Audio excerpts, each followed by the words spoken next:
Masayang araw po mga ka-PL, eto na. Tila nagka-personalan na po mga kababayan itong si Mariel Rodriguez Padilla at Angie Locsin mga kababayan. Dahil sa naging post nitong si Darnang Laos na pamemersonal din po kay Senator Robin Padilla ba nararapat lang na rumesbak itong asawa ni Senator Robin Padilla na si Mariel Rodriguez Padilla bilang ganti, ika nga, sa masyadong personal na post ni Darnang Laos sa kanyang social media account. Ito ho mga kababayan, ang naging ganti ng asawa ni Senator Robin Padilla. O ito ho ang sabi dito sa isang Facebook page mga kababayan na nagngangalang Showbiz Philippines. Ipinakita niya po ang mismong screenshot ni Mariel Padilla mga kababayan na nag-unfollow na siya kay Darnang Laos. O di ba kay personalan na huyan?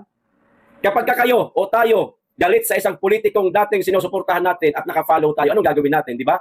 Nag-unfollow ho tayo. Sa mga nag-unfollow kay Rafi Tulfo, di bagay pamemersonal din po ang ginagawa natin. Sa mga bumaliktad, nawalan ng tiwala, na dismaya sa kasalukuyang presidente, ano ginagawa natin ngayon? Naging kritiko tayo. Pamemersonal, mga kababayan, ha? Minsan yung personal na panga niya na, yung yung pinakikialaman natin, pati yung panga, pati yung dubidap-dap niya, o di ba? Pinipersonal natin siya dyan, hindi na sa kapalpakan niya, sa kanyang pamumuno. O ito po, ang sabi dito sa isang Facebook page, mga kababayan, Mariel Padilla unfollows Angie Locsin. O di ba? Ayan na. Mukhang naapektuhan ang asawa ni Senator Robin Padilla na si Mariel Padilla sa post ni Angie Locsin tungkol kay Robin. Kaya in-unfollow ni Mariel si Angel, mga kababayan. Ay nakikita niyo naman po ang litrato, mga kababayan. Personalan na ho yan na maituturing.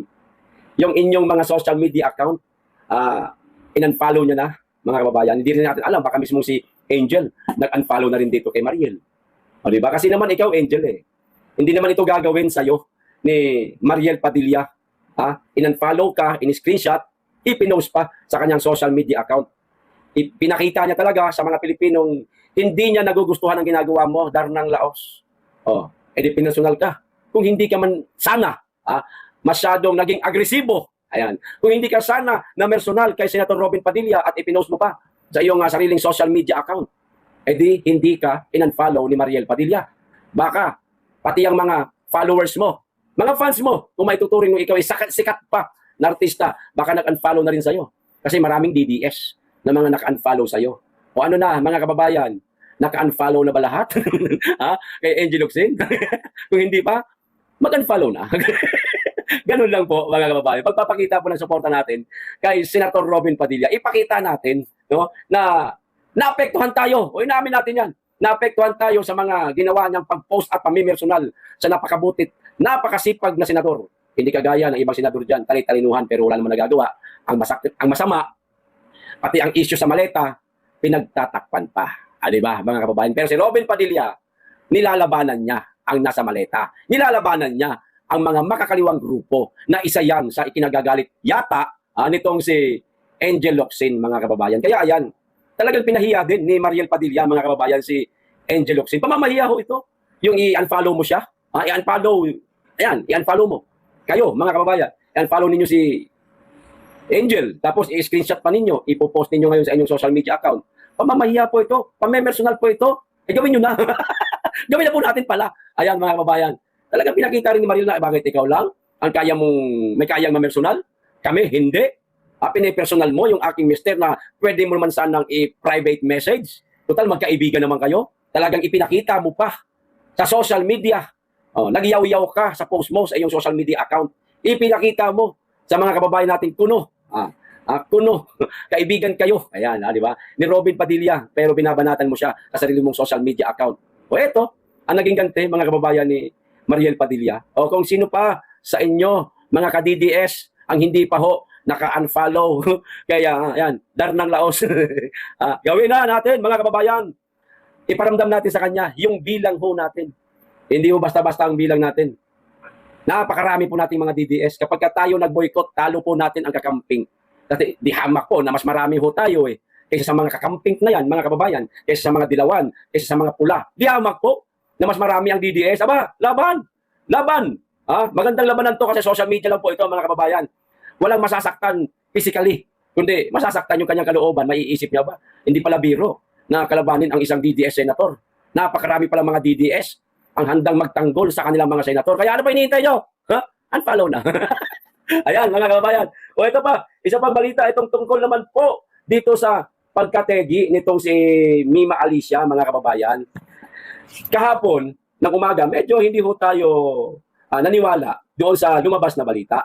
Pero ngayon, mga kababayan, na confirm na, tinanggap na po, ay ibig sabihin, pinick up na po ng mga mainstream media, pinag-usapan na ng ating mga kababayan, mapa-vlogger man o hindi, kapanipaniwala na ho, lalo na ngayon, mga kababayan, umabot na po sa News 5 at sa iba't ibang mga media outlet, itong pagkakapas lang dito kay Mima Alicia na ngayon, pinagkaguluhan ng mga kapwa niya BBM supporter, pero pinagtatawanan po ng mga kaibigan natin dito. Ako, di ko pinagtatawanan si Mima. Wag niyo pong yung tawa ko, wala yan. Natatawa ako sa mga nakikita kong reaksyon ng mga kaibigan nating DDS. Lintek, mga kababayan, lintek kung i-bash nila si Mima kahit na nategi na. O ito po ang pruweba, mga kababayan. Yung video ay ganito ko lang ho, ha. At hindi ito galing sa kaibigan nating media outlet, kundi sa iba ito galing, mga kababayan. Mahirap na, baka mamaya makapirate po tayo. O ito po yung video, kapiraso lang po, panoorin na natin. Patunay lang po, mga kababayan, na nategi na nga itong babaeng ito. Kasi alam ko marami pa rin po sa atin ang hindi ho naniniwala. Pero mamaya po, pagkatapos itong video, talakayin po natin yung mga maaari na naging dahilan. Bakit siya kinitilan ng buhay. Ayan, ito ho yung video. Balita. Dead on the spot ang isang political vlogger matapos pagbabarilin habang papasok ng bahay sa Caloocan. Sugatan naman ang kanyang kalibin na duguan pa ng madatnan ng mga otoridad. At mula sa Caloocan, nagkakaroon tayo ng balitang yan. Si News 5 Mr. Exclusive, Gary De Leon. Gary, ano pa ang mga nakalap mong impormasyon sa kasong ito? Jail pa tayong political vlogger na si Mima Alicia at tinigtiran naman sa tama ng bala, living partner nito matapos pagbabarilin ng riding tandem sa harap ng kanilang bahay sa Caloocan. Nakanto sa kalsada at wala ng buhay ang babaeng ito nang madatnan ng mga otoridad sa barangay 171, Caloocan City. Pinagbabaril naman ng riding tandem ang babae na kinilalang si Mima Alicia, isang political vlogger. Agaw buhay naman ang kalibin niyang si alias Nelpo. Ayan na. Talagang pinangalanan siya, mga kababayan, political vlogger Mima Alicia. Kung malapit na po sana sa inyo yung video na yung nakahandusay ho siya, napakaraming dugo, siyempre tinamaan po sa ulo. Pruweba na si Mima nga talaga yun kasi meron ho siyang tattoo dito na number 28. Nakikita naman po yan sa mga vlogs niya minsan na lumalabas yung tattoo niya. Number 28. So si Mima nga ho yun talaga. Pero ang purpose ko, bakit ko po ulit ginawa ng video o ng content itong pagka-pass lang kay Mima Alicia para alam niyo ho yung itatama natin yung naging naratibo ng ilang mga BBM vlogger, BBM supporter, mga kababayan na ang paratang ho nila ay mga Duterte daw po ang may kagagawan. Abay, hindi ho natin kukonsintihin yan, mga kababayan. Kukundinahin po natin yan. Kasi dinidikit na naman po nila sa mga Duterte. Mahirap na nga naman, baka mamaya gamitin po ito ng mga tanga na haharap po sa impeachment trial kay BP Inday Sara, sa Senado. At ibintang nila kay BP Inday Sara itong pagkasawi nitong si Mima Alicia. Abay, meron pong ibang dahilan dito sa video na maaaring naging sanhipo ng kanyang kamatayan. O ito po, tuloy ho natin. Nadatnan ng mga otoridad sa barangay 171, Caloocan City. Pinagbabaril naman ng riding tandem ang babae na kinilalang si Mima Alicia, isang political vlogger. Agaw buhay naman ang kalibin niyang si alias Nelboy na tinamaan din ng bala. Nakausap pa siya ng mga barangay tanod habang dinadala sa ospital. Nasaan ko kayo? Parang maubusan ako ng hininga. Laban. Mas sa investigasyon, pasado alas 3 ng madaling araw kanina na magparada ng kotse sa harap ng bahay nila si Alicia. Bumaba si Nelboy para buksan ang gate. Doon na biglang sumulpot ang riding in tandem at malapit ng binaril si Alicia na nasa driver's seat. Ito, mga kababayan, medyo makakapagsalita pa itong kalip-in partner ni Mima Alicia kung ano ang mga unang nangyari o napansin nila bago po nangyari ang insidente. O ituloy po natin. Nakaparada sa sasakyan ni Mima Alicia sa lugar na ito para magparada ng sasakyan ng kanyang living partner. Dinaanan sila ng riding in tandem at pinagbabaril. Sinubukan pa ni Alicia na tumakas at tumakbo pero muli itong binaril ng riding in tandem. Pero naspa si Mima. Pero ang unang tama ni Mima Alicia sa palagay ko, mga kababayan, kasi nakatakbo pa siya, baka sa katawan lang, baka hindi pa napuruhan. Kumbaga, pinatamaan muna ng isa para medyo mahina na at ayun nga, nakatakbo. Nung medyo mahina na, nakita nung pinaka-gunman, tsaka tinira sa ulo. O ito ho. Alicia, matapos tamaan ng bala sa ulo at katawan, inabutan naman si Nelboy na nakaupo sa harap ng ditong bahay. Duguan sa tama ng bala at humihingi na sa trono. Habang itinatakbo si Nelboy sa ospital, tinanong rin ito ng mga tanod ng barangay kung may banta sa kanilang buhay. Kilala mo ba yung sa ospital? Hindi po. Ano yan? Sa relasyon? Hindi ko po alam. Ay, nasundan kayo dito. Nandiyan po sila nakabong eh. Ayon sa may-ari ng inuupahan nilang ba, Mga kababayan, meron po nabanggit na negosyo ha. tandaan po natin, pansinin po natin, i-take note po natin kung ano pong negosyo ang nabanggit po rito. Ay, bagong lipat lamang daw sa Caloocan sina Alicia at living partner nito na si Nelboy. Mga 1.5 months po, sir. Sila, Opo. nakakilala sila. Nagbayan silang motor, sir. Kasi yung lalaki sir ang kausap niya. Wala raw nakakilala sa dalawa at sa pagiging Nag-buy and sell ng motor. Bagong lipat lang sila. Kung daw nagkakamali, 1 buwan at kalahati pa lang sila dito sa tinitirhan nilang bahay na sa bandang Kamarin yata ito, Caloocan. Wala pa pong nakakakilala sa kanila. No, o tuloy. political vlogger ni Alicia. Madalas mag-post si Alicia ng content na sumusuporta kay Pangulong Bongbong Marcos. Kumuha sa pangkikiramay mula sa mga kapwa pro-BBM page at vloggers. Ilang oras matapos ang pamamali, dumating ang 2 lalaki at pilit pinabubuksan ang bahay ng mga biktima. Nagpakilala silang kamag-anak ng mga biktima at kukuha raw ng gamit ni Nelboy at pera na gagamitin sa ospital ng biktima. Galing po kami ng presinto, nagpima-pima po siya doon, binigay ko yung cellphone and susi sa kanya. Dahil po, hindi nga po pinaliwanag po siya. Magaling sa kayo ng iba. Yes po. Pero pwede po doon, tsaka mamaya babalik po siya para ibalik po yung cellphone. Hindi muna pumayag ang may-ari ng bahay. Humingi po ako muna ng clearance sa police, sir. Kasi baka under investigation pa po yung bahay. So, para po ma-preserve muna yung crime scene, sir. Kami lang nasa inimbestigan sharing ngayon ng mga pulis kung may kinalaman sa krimen ang negosyo ng maglingkin sa bayan sel ng motorsiklo. Inaalam din kung may kinalaman ang pagpatay kay Mima Alicia sa pagiging political vlogger nito. Sherry. Ayan ha, nabanggit talaga mga kababayan, ang kanyang pagiging political vlogger. Inaalam din daw po nila, baka meron daw pong kinalaman. O, kita nyo na, ang kanyang pagiging political vlogger, mahirap to mga kababayan. Baka mamaya sakyan nito ng mga tarantado, ng mga witness, ha? Laban sa pangalawang pangulo. Sakyan nila ito, sasabihin nila, vlogger yan ni Marcos. Tinitira lagi niyan si Inday Sara. At sabihin na, baka si Inday Sara ang nagpatira. O, ganyan ka, ha? Ganyan katarantado yung mga yan, mga kababayan. Kahit ano, sasakyan ho nila. Baka lang naman ha, hindi ko sinasabing gagawin nila ito. Baka lang naman, mas maganda na pinapangunahan ho natin. Para masabi nila, teka, baka na-anticipate na nila yung plano natin. At hindi na nila itutuloy yung masamang plano nila. Mahirap na kasi. Kasi itong babaeng ito, na si Mima, kritiko yan ni BP Inday Sara. Vlogger ni Marcos. Ibig sabihin, BBM vlogger. Makikita po sa mga post niya, meron pong magkasama sila ni Marcos. Oh. Baka mapolitika ito, mga kababayan, mahirap na. Kaya pangunahan na po natin. Pero, meron pa isang nabanggit. Itong pagiging buy and sell daw nila, negosyo na lang buy and sell ng motor. Okay? Motor. Maraming klaseng motor. Meron mamahalin, merong hindi naman gaano mahal, meron yung medyo mura lang. Ano? Pero, kahit magpunta po tayo ngayon sa mga nagbabuy and sell ng motor, mga kababayan, walang mga motor na hindi naman sinasabing totally wala, pero bibihira na mga motor na nagkakahalagang milyones na nakikita ho natin sa mga nagbabuy and sell, kundi yung nasa middle class lang, ika nga, na mga motor nasa nagkakahalaga na 100,000 hanggang 500,000. No, bibihira lang talaga yung umaabot ng 2 million na mga motor, 2.5 million na hawak itong mga negosyanteng nagbabuy and sell ng motor. Bibihira lang yan. Si Mima, hindi naman ganun kayaman yan eh. No? Isang ultimong vlogger lang rin yan eh. Nagkapera lang rin yan sa pagiging political vlogger niya.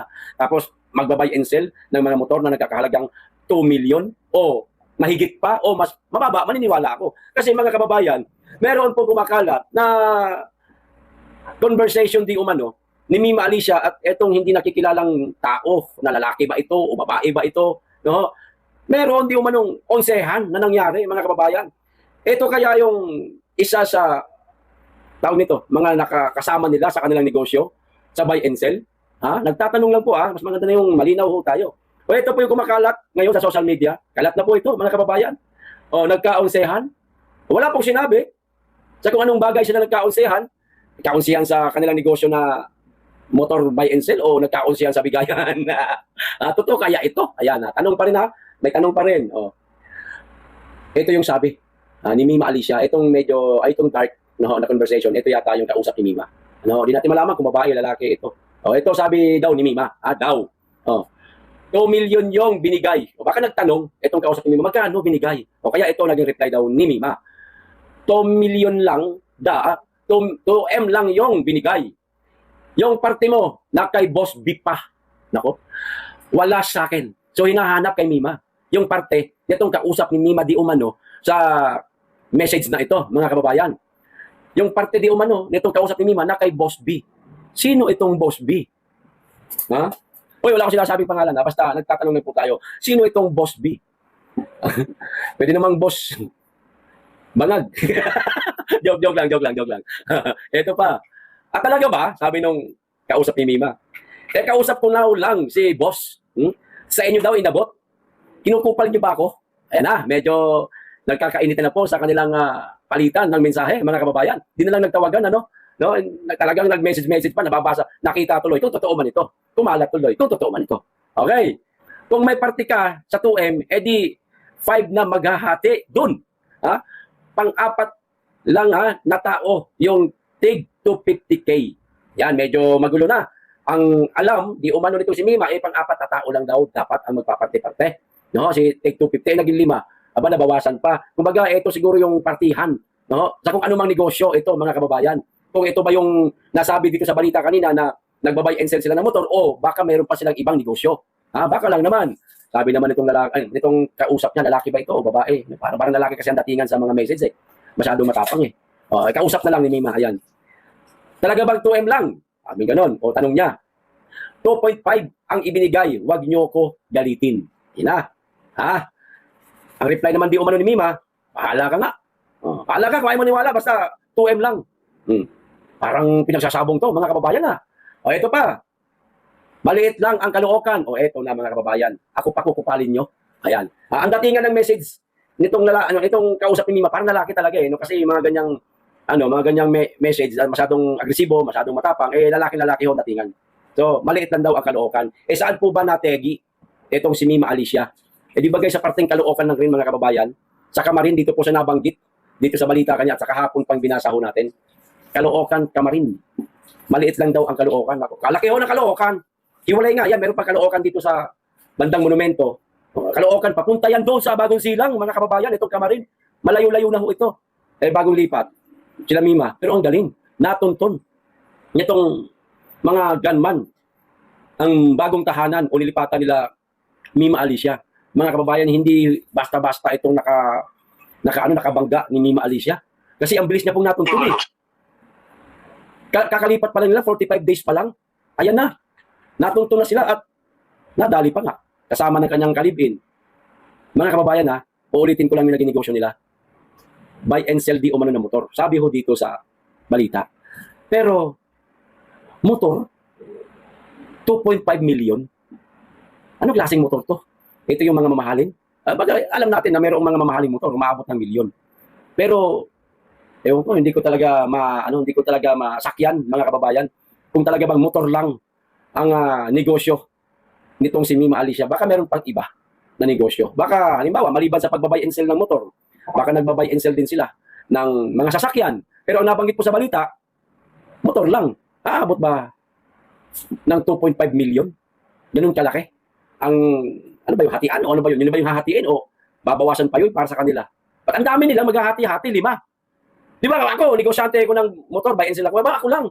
Tsaka yung partner ko, kung sino man yung partner ko, halimbawa, asawa ko lang. Susuluhin ko yung income ko. Ako nga negosyante eh. Tapos papartihan ko yung 5 o yung 4 pa. Bakit may partihan? Bakit 5 sila magpaparte-parte? Pagpalagay natin 4 na lang. Buy and sell ka ng motor. Pero meron kang kaparte-parte sa income. Magulo, mga kababayan. Magulo. Naguguluhan ako. Kung bakit ganito kalaki ang partihan nila. Milyon-milyon ang halaga. Meron pa sa mga kasamang magpaparte-parte rin sa kinita nila. Ano ba talaga itong binibenta nila? Nakakapagtaka. Nagtatanong ako, wala akong idea, mga kababayan, pero nakakahinala lang. Ano ho sa palagay ninyo, mga kababayan? Itong mga pinagpaparte-partihan nila. At ano kaya ang tunay na negosyo nila? Kayo na lamang pong humusga, mga kababayan. Okay? Nagtatanong lang po ako. Ayos. O ito pa. Kaliwa kanan po ang patayan sa ating bansa. Ayun na nga, nadali. Si Mima Alicia. Mga bata sa eskwelahan sa Tacloban, nagkabarilan. Sa Cavite, saksakan. Hindi lang sa mga lugar na nabanggit ko, iba't ibang parte pa ng ating bansa, iba't ibang lugar ng ating bansa. Krimen, patayan, mga kababayan. Napakarami na po natin nakita sa balita. Pinipick up pa nga ng mga ibang media outlet. No. Ang mga nangyaring karahasan sa ating bansa. Pero ang sinasabi po ng PNP, ito, Safer Philippines daw po, mga kababayan. Ligtas pa rin daw po ang Pilipinas. Tarantado o nanindigan ang Philippine National Police na mas ligtas ang Pilipinas ngayon. What? Alaka na, parang naging ligtas, ang dami namatay. Kaliwa kanan ng patayan. Kayo naman, PNP, parang fake news din po kayo eh. Hindi na po tanga mga tao ngayon, hindi po bulag. Meron po social media, kalat po, sir. Kayo naman, ayusin nyo naman po. Magsabi ho kayo ng totoo. Ha? Ano naging ligtas? Yung mismong vlogger nga ni Marcos patay. Oh. Ayon sa PNP, bumaba ng 20.6% ang focus crimes sa nakaraang 3 buwan kasunod ng paglulunsad ng Safer Cities Initiative. Sa bagay, nakaraang 3 buwan. Nung mga nakaraang buwan at hanggang ngayon po, kasagsagan ng mga patayan, kaliwa kanan. Maaari, dito sa survey na ito na lumabas, wala pa masyadong patayan. Mag-abang-abang po tayo sa mga susunod na mga survey na lalabas po, mga kababayan, o datos na ilalabas ng PNP.